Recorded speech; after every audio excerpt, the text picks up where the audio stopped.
ভোর রাতে উঠে তাহাজ্জুদের সময় আল্লাহর কসম করে বলছি, তালতলার ভাইরা, কসবার ভাইরা, আল্লাহর শপথ করে বলছি, আল্লাহর কাছে যদি বলতে পারেন দেখবেন সাথে সাথে বলে শেষ করবেন, চোখের পানি ফেলে একটু সিজদায় গিয়ে একটু দোয়া ভালো করে একটু কাঁদতে কাঁদতে বলেন, যেমনে পারেন নিজের ভাষায় একটু আল্লাহর কাছে খুলে বলেন। বলার পর দেখবেন নিজের মনটা অনেক হালকা হয়ে গেছে। আমি অর্থের কষ্টে আছি, আমি একজনকে বললাম ভাই অর্থের কষ্টে আছি, তার কাছে আমি ছোট হলাম না বড় হলাম? কারোর কাছে ছোট হইতে কারোর ভালো লাগে?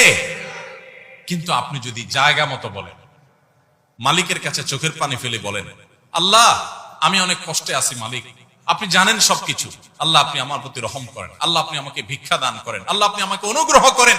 আপনি যদি আল্লাহর কাছে চোখের পানি ফেলে নিজের কষ্টের কথা বলেন, ভোর রাতে উঠে তাহাজ্জুদের সময় আল্লাহর কসম করে বলছি, তালতলার ভাইরা, কসবার ভাইরা, আল্লাহর শপথ করে বলছি, আল্লাহর কাছে যদি বলতে পারেন দেখবেন সাথে সাথে বলে শেষ করবেন, চোখের পানি ফেলে একটু সিজদায় গিয়ে একটু দোয়া ভালো করে একটু কাঁদতে কাঁদতে বলেন, যেমনে পারেন নিজের ভাষায় একটু আল্লাহর কাছে খুলে বলেন। বলার পর দেখবেন নিজের মনটা অনেক হালকা হয়ে গেছে। যাদের জীবনে এই অভিজ্ঞতা নাই, সালহাতু সঙ্গে বুদি দিল খারাস আজমুদে এক জামানা খাকে বাস, বহুকাল পাথর হয়েছিলে, কিছু সময় একটু মাটি হয়ে দেখো ভাই, একটু মাটি হয়ে দেখো, একটু মাটি হয়ে দেখো, আল্লাহর কাছে একটু বিনম্র হয়ে দেখো, আল্লাহর কাছে একটু ছোট হয়ে দেখো, একটু চোখের পানি ফেলো ভাই, একদিন একটু ভোর রাতে উঠো।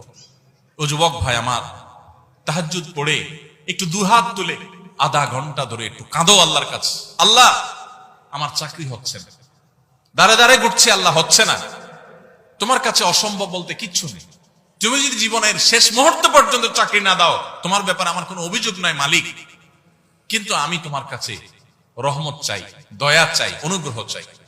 আল্লাহ আমাকে অমুক কষ্ট দিয়েছে, আমি কারোর কাছে শোনাতে চাই না, আল্লাহ তোমার কাছে বলে রাখলাম, তুমি আমার মনকে শান্তি দাও। ভাইরা, আল্লাহর কাছে এভাবে যদি খুলে খুলে কথা বলেন না, আপনি দেখবেন কথা বলার পর আপনার মনটা হালকা হয়ে গেছে, অনেক শান্তি লাগছে, দেখবেন অনেক বেশি ভরসা পাবেন, অনেক বেশি আস্থা পাবেন। আল্লাহ শপথ করে বলছি, পরীক্ষা হলেও, পরীক্ষা করে হলেও আল্লাহর কাছে নিজের অভিযোগগুলো বলার অভ্যাস গড়ে তোলেন, চেষ্টা করেন। তাহাজ্জুদে পড়ে, তাহাজ্জুদে উঠতে পারেন না, দিনের বেলা রাতের বেলা 2 রাকাত নফল নামাজ পড়ে কোন একটা কোনায় দাঁড়িয়ে বসে দুহাত তুলে আল্লাহর কাছে একটু চোখের পানি ফেলেন, একটু চাইতে থাকেন, মুখে কিচ্ছু বলতে পারেন না, দরকার নাই, শুধু চোখের পানি ফেলেন আর মনের ভাষায় কথা বলেন। আল্লাহ তাআলা আলিমুম বিযাতি সুদূর, অন্তরে মানুষ কি বলে সেটাও আল্লাহ জানেন।